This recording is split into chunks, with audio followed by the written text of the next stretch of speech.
I'm tickling you all for free. The least you could do is subscribe. This case takes place in the USA in the 1990s. A young woman stepped out of her morning shower, totally oblivious to the demonic gaze fixed upon her from inside her own room. Steam was still rising softly from her wet skin as she reached for a towel. She believed she was alone. She wasn't. In mere moments, neighbours heard the sound of a dull thud of a body hitting the floor and the sharp cry of a scream. And then, utter silence. She was one of 6 victims. This is the case of the Claremont killer. 20-year-old Tiffany Schultz had everything to live for. Born into a respected family in Northern California, Tiffany had moved to San Diego full of ambition, drawn by dreams of studying literature at the San Diego State University. Friends remembered her as bright and compassionate, but beneath Tiffany's cheerful exterior was a hidden struggle. Financial pressures had pushed her into a job that she didn't want to do, exotic dancing at a local club. It was something that she spoke about often. She described it as a necessary evil, merely a stepping stone towards her ultimate dream of becoming an English professor. Her life was further complicated by her turbulent relationship with Christopher Burns, who was her 28-year-old boyfriend. The two would often argue about her job, and he could even get violent. Neighbours had become accustomed to hearing raised voices coming from Tiffany's apartment, punctuated occasionally by the sound of slamming doors and muffled cries. But despite all of this, Tiffany was determined to reclaim her independence. She planned a future for herself, free from fear or compromise. However, someone else had plans for Tiffany. Plans far more sinister than she could have ever imagined. On the 12th of January 1990, San Diego awoke to a clear, bright winter morning. At around 10 a.m., Tiffany was alone inside her second-floor apartment on Cowley Way. She had been out on her balcony, but someone had been watching from a distance, carefully noting her routine and captivated by her vulnerability. That same someone approached her apartment silently, unnoticed. He moved quietly up the stairs towards her open door. Moments later, Tiffany stepped inside from the balcony, preparing for a shower. She casually tossed aside her clothing, unaware that every movement she made was being watched from within her home. As Tiffany stood beneath the shower, the attacker moved silently to the kitchen, carefully selecting a large and sharp knife from the drawer. Armed and without hesitation, he approached the bathroom, driven by dark impulses beyond comprehension. As Tiffany exited the shower in a room full of steam, she never had a chance. In a frenzy of violence, the attacker stabbed her repeatedly, 47 times to be exact, each thrust delivered with a calculated precision that revealed a horrifying obsession with the heart. The blade punctured her chest repeatedly, piercing vital organs, leaving no doubt about the attacker's intent. He wanted Tiffany dead beyond all doubt, leaving nothing to chance. Blood sprayed across the walls, pooled on the tile floor, and stained the soft carpet, painting a grotesque portrait of uncontrolled brutality.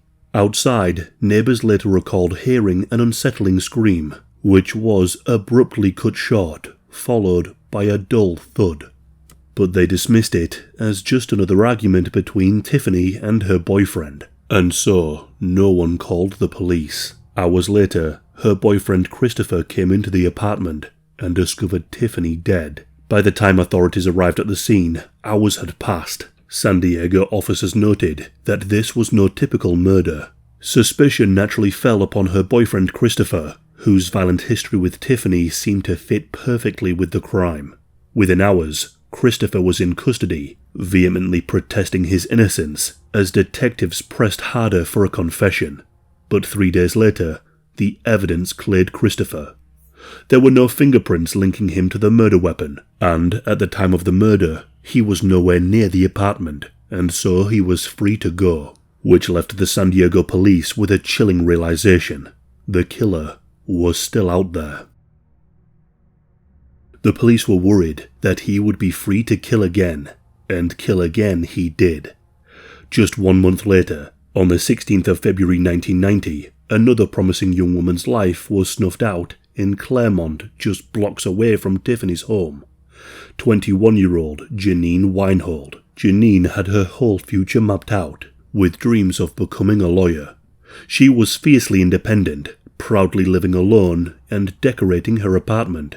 Friends admired her determination, intelligence, and endless positivity. On that fateful Friday, Janine spent her morning quietly baking cookies and folding laundry. But once again, just like the last time, a shadowy figure lingered nearby, watching, waiting for the perfect moment to strike. Shortly after noon, the attacker crept silently into her unlocked apartment, catching Janine entirely unaware. By the time that Janine's roommate arrived later that day, the bright and welcoming apartment had been transformed into a scene of a nightmare. Janine lay sprawled on her bedroom floor, stabbed more than 30 times in the chest. Once again, clustered grotesquely around her heart, almost ritualistic in their precision. She had fought fiercely, with defensive wounds clearly visible on her arms and hands. Blood soaked her clothing, drenched her textbooks, and splattered the walls. Tragically, the attacker didn't just stop at murder. Evidence at the scene revealed that she had been SA'd, leaving behind critical DNA evidence which would later prove invaluable to the police. But at that moment, there were no immediate answers as to who had done this. And with now 2 brutal murders merely weeks apart, panic gripped Claremont. The police began warning residents to lock their doors no matter what time of the day it was. Caution gripped the streets as women avoided going out alone late at night. But the killer wasn't deterred. On the 3rd of April 1990, another chillingly similar case shook San Diego once again. 18-year-old Holly Tarr had travelled from her Michigan hometown to visit her older brother, Richard, in San Diego for spring break. On that warm April afternoon, Holly took a leisurely shower after being by the pool, not knowing that she had left the door to her brother's apartment unlocked. Quiet footsteps crept inside, moving steadily toward the bathroom, clutching another stolen kitchen knife tightly in hand. Unlike the others, this was not a prolonged attack. This time, the attacker struck swiftly. The killer delivered just one decisive stab directly into Holly's heart. The precision was surgical, horrifyingly effective, leaving no chance of survival.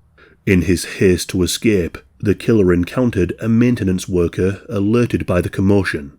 The two briefly grappled, but the attacker was able to slip away, leaving behind only a discarded bloodied knife in a nearby alley. Another clue in an escalating chain of violent murders. The murders had now formed a clear pattern, sending shockwaves through San Diego. 3 young women were stabbed to death within months, each killed inside their homes, each time involving knives from their kitchen. The unknown killer had the city held captive by fear. The police desperately increased patrols, went door to door asking for tips, but the attacker eluded capture, and he grew bolder. In May of 1990, the killer would strike again. This time, it was across town in East San Diego, which surprised the authorities. 38-year-old mother Alyssa Keller lived alone with her daughter Michelle, who just so happened to be away on a school trip. Alyssa was violently attacked at night in her apartment, stabbed repeatedly in a frenzy of unimaginable brutality. Even her eyes were viciously slashed, disfiguring her beyond recognition. The attacker stole her jewelry before leaving, but they left behind a clear sneaker print. This was a crucial clue, but still not enough to identify him. Michelle returned the following night, discovering her mother's lifeless, blood-soaked body hidden beneath a blanket. It was a horror that would haunt her forever. The police scrambled to connect this crime to the Claremont killings, and they hoped that they could stop whoever had done this before they would strike again. But tragically, they failed to achieve this.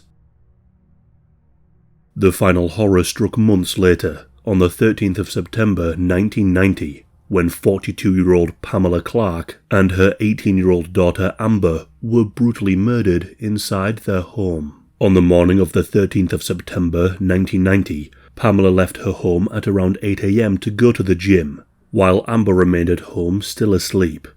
At around 10 a.m., neighbours overheard Amber's frightened voice, followed by the voice of an unknown man. Moments later, a piercing scream rang out, then abruptly fell silent. Disturbingly, the neighbours dismissed the commotion as a family dispute, and no one called the police. This is surprisingly common in true crime cases, and is put down to the bystander effect. At around 11 a.m, Pamela returned home completely unaware of the danger inside. Upon entering, she saw her daughter dead on the floor. But before she could comprehend what had gone on, Pamela was immediately attacked. She suffered 11 stab wounds to the upper chest, closely grouped around her heart, and her daughter Amber had met a similar fate. She too had been stabbed in the chest 11 times, with wounds concentrated again around the heart. The knife used in the attack was thrust with such force that it broke, leaving the blade lying on the bathroom floor. Amber's body had been moved after her death, positioned deliberately in the doorway between her bedroom and the hallway. She was unclothed, with her legs open. Pamela's body was also dragged and placed in the entryway of the home. She was unclothed and positioned just like her daughter. The mother and daughter were later found by the police, who described the scene as something straight out of a horror movie. With 6 murders in just 9 months, and each disturbingly similar, the public demanded answers. But answers were in desperately short supply. The killer was meticulous, calculating and careful, never leaving fingerprints or obvious clues. In desperation, San Diego police turned to criminal profiling experts, hoping psychology might offer insights that forensics simply couldn't. Experts described the killer as likely young, physically capable, and familiar with the neighborhoods that he operated in. They warned authorities that his compulsion for violence was escalating. In response, neighborhood watch groups sprang up overnight. Detectives also interviewed hundreds of potential witnesses, neighbors, friends, colleagues, and acquaintances of each victim. Thousands of hours of security footage from nearby businesses, apartment complex, and local stores were reviewed. Tip lines buzzed continuously. Every caller was vetted, and every lead was explored. But as time went on, people were losing hope, until a breakthrough finally arrived from an unexpected source. On the 3rd of February 1991, nearly a full year after Tiffany's murder, an alert from a resident changed everything. Late in the evening, a neighbour in the Scripps Ranch neighbourhood noticed something suspicious. A blue Nissan lingered suspiciously outside her neighbour's home, driven by an unfamiliar young man who appeared to be fixated on the property. The man approached the young woman's house and tried to get inside. Disturbed by his odd behaviour, she discreetly noted the vehicle's license plate number as he drove away. Her decision to call the police sparked a rapid sequence of events that would finally crack the case wide open. Within hours, the San Diego Police Department traced the vehicle's registration, revealing it belonged to a local resident, a man previously unknown to the authorities, Cleophas Prince Jr. Cleophas was born on the 24th of July 1967 in Birmingham, Alabama.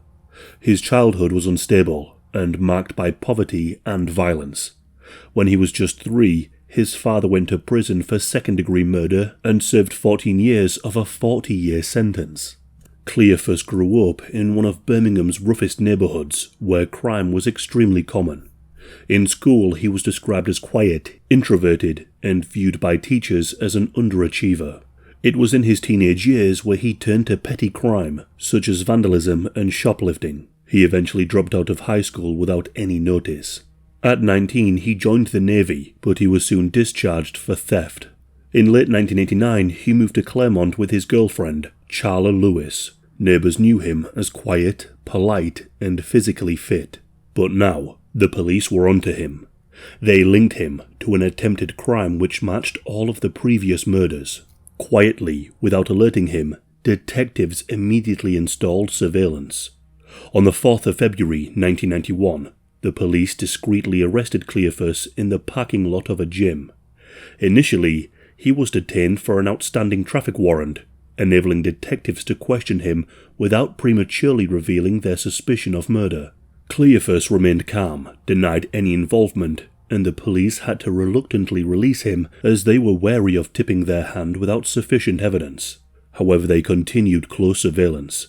But Cleophas wasn't stupid. Feeling increasingly concerned, Cleophas fled California abruptly, returning home to Alabama. But the detectives were now closing in on Cleophas and started building a concrete case. They carefully linked his presence, vehicle, and patterns to each crime. Witnesses soon emerged, identifying him as the suspicious individual observed near multiple murder sites. Once the police had enough evidence, they set out a warrant for his arrest. In early March of 1991, Cleophas Prince was arrested in Birmingham, but initially he was detained for a petty theft. That was until the Birmingham police realised who they had in custody and that he was wanted for 6 murders. Under court orders, Cleophas was forced to submit DNA samples, blood, saliva, and hair. The resulting tests provided the breakthrough that the detectives had desperately awaited. Cleophas's DNA matched perfectly to the semen recovered from Janine Weinhold's crime scene. The odds of error were virtually impossible. Finally, after months of intense fear, grief, and uncertainty, San Diego police knew without any doubt that they had captured the serial killer who terrorized their city.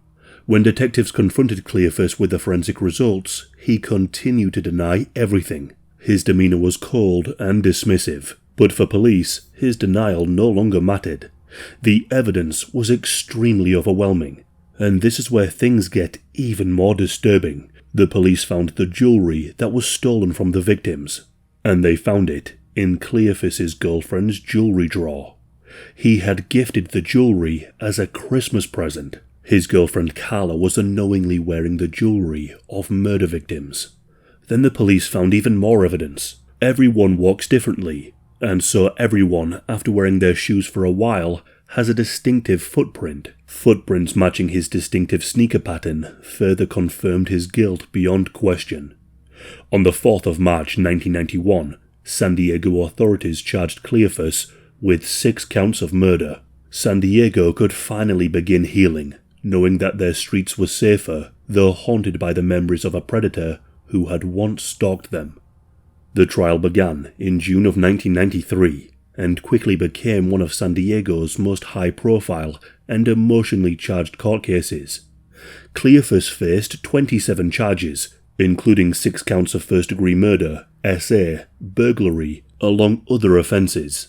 The courtroom was filled with grieving families, journalists, and heightened security. The lead prosecutor presented a detailed and graphic account of each crime. Jurors were confronted with disturbing forensic evidence, including graphic crime scene photographs. They were also presented the damning evidence tying Cleophas directly to stolen jewelry, which belonged to the victims, and how he brazenly gifted these items to his unsuspected girlfriend. To say the evidence was overwhelming would be an understatement. Victim impact statements from families also devastated the jurors. The parents spoke movingly about their lost daughters, highlighting their bright futures that were brutally taken. Several jurors openly wept as parents described their ongoing trauma and emptiness left behind by their daughters' murders. In contrast, the defense faced enormous challenges. They argued that Cleophas was wrongly accused due to circumstantial evidence, mistaken identity, and desperation on the investigators' behalf. The defense suggested that the police had mishandled evidence and prematurely narrowed their focus onto Cleophas without adequately pursuing other leads. However, of course, their arguments were severely weakened by the prosecution's compelling forensic evidence, eyewitness identifications, DNA proof, and incriminating stolen items.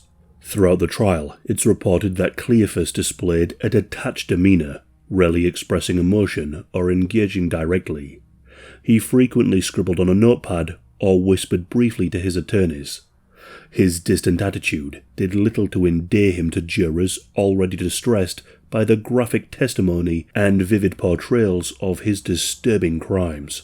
After months of testimony, the jury began deliberations in early July of 1993. On the 13th of July, they returned their verdict. Guilty on all 27 counts. Cleophas was convicted of 6 murders with special circumstances, leaving him eligible for the death penalty. As the verdict was read aloud, Cleophas remained emotionless, staring straight ahead. His mother, Dorothy Prince, however, cried out in anguish and briefly collapsed, overwhelmed by the verdict. The prosecutors pushed for capital punishment, citing the extreme cruelty, violence, and the predatory nature of Cleophas's crimes. In a chilling final statement to the court, Cleophas briefly addressed the families. He continued to deny responsibility, expressing sympathy for the families, but not remorse. He just told them that he never did it. This only angered the victims' families further. On the 5th of November 1993, the judge formally sentenced him to death, emphasizing the uniquely horrific and calculated brutality of the murders.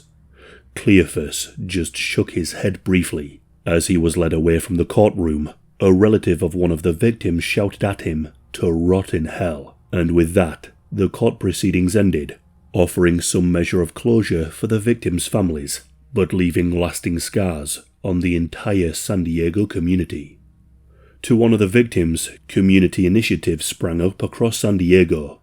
Playgrounds, scholarship awards, and memorial plaques commemorated the lives tragically lost. The legal aftermath dragged on through numerous appeals filed by Cleophas's defense team.